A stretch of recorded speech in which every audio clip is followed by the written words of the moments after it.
Hey,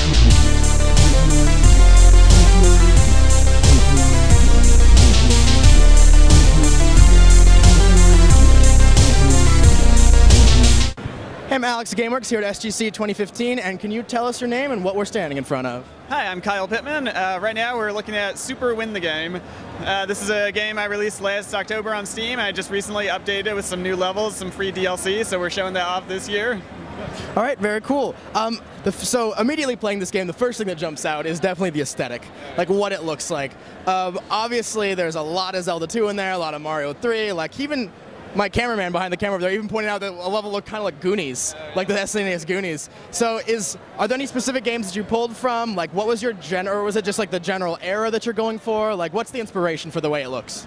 I mean, yeah, definitely there are some very specific references to games like Zelda 2 and Metroid, Super Mario Bros. 3, but I sort of just wanted to take the entire experience of like playing classic Nintendo games that I had when I was growing up and try to make something that feels like it could have believably come from the era.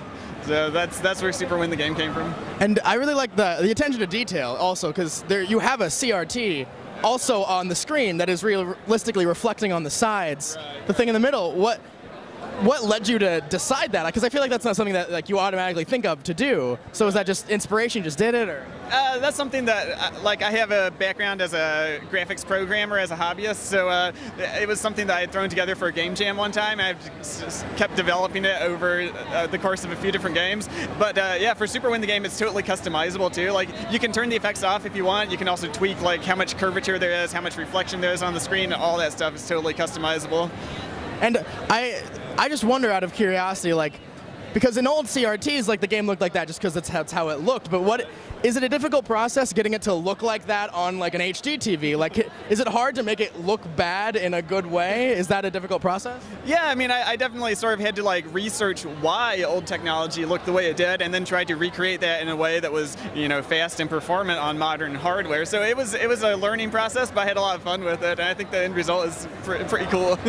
So as far as the gameplay goes, are there any specific games that you take the gameplay from? Like, is it going more of a collect-a-thon thing? Is it platformer? Is it kind of all the above? Like, what's the thought process on that? Yeah, it's sort of a open exploration platformer. I'm taking elements of games, some like hard platformers like VVVVV and Super Meat Boy and stuff like that, but also just like open-ended exploration.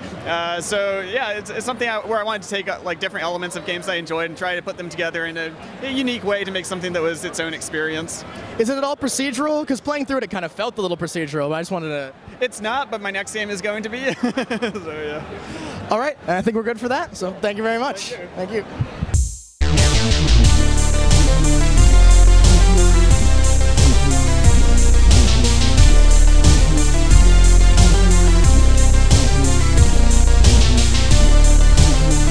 So I'm really impressed with the way it just looks and the way it feels to play it. Is there any importantly different? Take, for example, the scene with Nathan Prescott, the douchey rich kid character who almost kills someone